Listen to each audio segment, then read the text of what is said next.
Voter তালিকা নিখুঁত করতেই নির্বাচন কমিশনের উদ্যোগে শুরু হয়েছে স্পেশাল ইনসেনটিভ রিভিশন এসআইআর।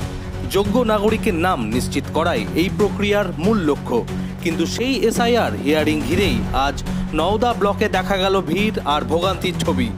নাগরিক পরিচয় সংক্রান্ত নথিতে সামান্য অসঙ্গতি থাকলেই ডাকা হচ্ছে শুনানিতে। এই তালিকায় রয়েছেন এমন অনেক মানুষ যারা অতীতে একাধিকবার ভোট দিয়েছেন। তথ্যের ছোটখাটো ভুল বা নথির অমিলের কারণে আজ তাদের হাজির হতে হয়েছে এসআইআর এর হিয়ারিংয়ে। নির্বাচন কমিশনের নির্দেশ মেনেই চলেছে এই যাচাই প্রক্রিয়া।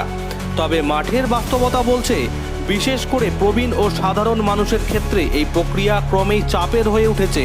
ভোটার তালিকা নির্ভুল করাই উদ্দেশ্য, তাতে দ্বিমত নেই, কিন্তু যারা আগের ভোটাধিকার প্রয়োগ করেছেন তাদের ক্ষেত্রে প্রক্রিয়া আরও সহজ হলে ভোগান্তি অনেকটাই কমতে পারে, এমনটাই মত সাধারণ মানুষের। নওদা থেকে মেহেদি হাসানের রিপোর্ট, বাংলা নিউজ। আমি এই ভুলের লেগি। ভুল হয়েছে। কোথা থেকে আসছেন আপনি? বাগাতরাই। 2002 আপনার নাম ছিল না? ছিল। ভোট দিয়েছিলেন 2002-এ? হ্যাঁ। তারপরও ডেকেছে? তারপরেও ডেকেছে, আসেনি, দিল না মেম্বাররা। কতটা হয়রানির শিকার হচ্ছেন আপনারা এখন? হ্যাঁ, হয়রানির শিকার হচ্ছে, কি করব, ভয় নাই। আপনার নাম কি? আমার নাম সালেহার বেওয়া।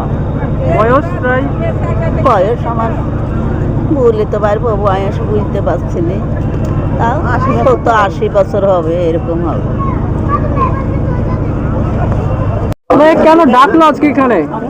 আজকে ডাকলো আমাদেরকে, ধরুন ওই এসআইআর সম্পর্কে। ওই জন্য ডেকেছে। কিসের জন্য ডেকেছে বলেছে? হ্যাঁ, ওই কাগজ পাগজ সব ঠিক আছে না আছে হিসাবগুলা, তারপরে ধরুন দেশে তাদের হয়তো হয়নি, কি ভুল আছে সেটা শুধু হবে, এইসবগুলো বলে। আপনার বয়স কত? এতটা বৃদ্ধ বয়সে আপনাকে হয়রানি হতে হচ্ছে, কি বলতে চাইবেন? কি করবো, এখন সরকার আইন মানতে হবে, সরকার আইন মানতে হবে। 2002-এ নিশ্চয়ই ভোট দিয়েছেন? দিয়েছে বা খেয়াল নাই, অত স্মরণ নাই। এর আগে কি এরকম হয়রানির শিকার হয়েছেন? না, এরকম হয় না আগে, এখনই হয়েছে। কখন